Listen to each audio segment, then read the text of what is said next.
Chapter 21 Collateral Damage. On July 11, 2007, two executives at AIGFP had a private phone conversation to discuss their company's subprime exposure. One of the executives was Andrew Foster, the Casino deputy who had helped persuade his boss to stop creating new credit default swap and AAA tranche of multi-sector CDOs at the end of 2005. He was in AIG's London office. The other man was Al Frost, who had helped land AIGFP into the business and who had marketed dozens of credit default swap deals until the spigot was turned off, at which point AIG was on the hook for some $60 billion worth of subprime exposure. He was calling for Foster from AIG's FAP's office on Wilton, Connecticut. "What are you focused on?" Frost asked nervously. What are we focused on?" replied Foster, seeming incredulous at questions. "I am focused on CDOs on subprime." "Yeah, obviously. Nothing else?" Foster continued, "and spending most of my time answering questions of AIGs, Sullivan, Lewis, and the rest of it." Sullivan was Martin Sullivan, AIG's CEO. Lewis referred to Bob Lewis, the company chief's risk officer. What Frost and Foster knew, and Sullivan and Lewis didn't, was that embedded in AIG FIP swaps contracts were those collateral triggers. AIG's counterparties, who had been paying in millions of dollars over these years to ensure their AAA match, had the right to demand what amounted to cash margin calls if one of three things happened. If AIG's ratings dropped to single A or below, interacting on the super senior range, AIG was ensuring were lowered by the rating agents, or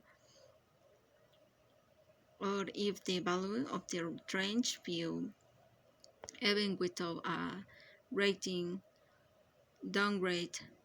In all the time, FP had been granting credit protections on multi-sector CDOs. No one could ever imagine any of these things ever happening. AIG was just too strong financially, and besides the super seniors range, FP insured had plenty of subordinations.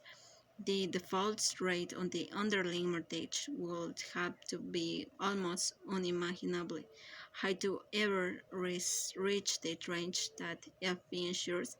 Even after FP stopped within the business in 2005, ended even after the parent company's rating was dropped to AA after Greenbacher's departure, the division executives remained convinced that they had nothing to worry about.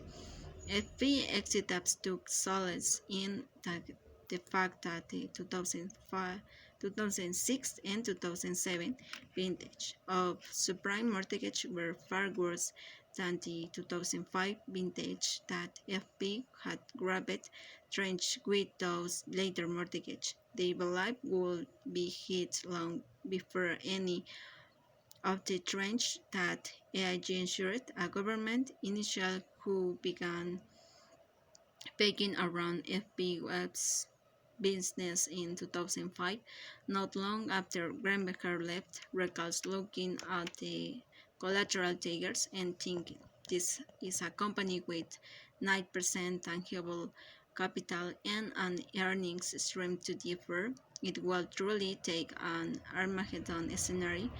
You're thinking this is never going to happen. There's risks, sure, but there's also risks. A cold walk out the door and a brick could fall on my head. By the middle of 2007, however, Armageddon looked a lot closer than it had in 2005, and Foster was clearly worried that downgrades and collateral calls were coming. All they had to do was look at what had happened to the Bear Stearns hedge funds to know that the unimaginable was now a very real possibility. Every fucking one, every rating agency we have spoke to, every time they come out with more downgrades, we have to go and analyze at the exposure we have got in the rest of it. So it's fairly time consuming, Foster said.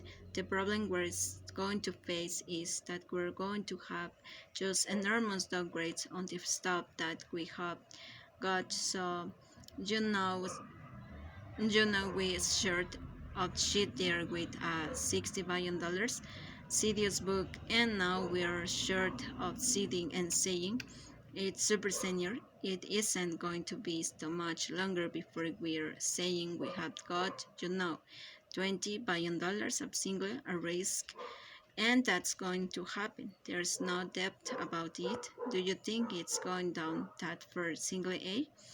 Asked Frost. Oh yeah, said Forrest. It's going to get very, very, very ugly. The conversation turned to another potential problem, given what the market was doing. The value of the super senior tranche was creating a hit even without the rising downgrade. How was AIG going to avoid marking down the value in the securities it insured, which would also result in collateral calls? Is there an event that could cause of the to lower our marks?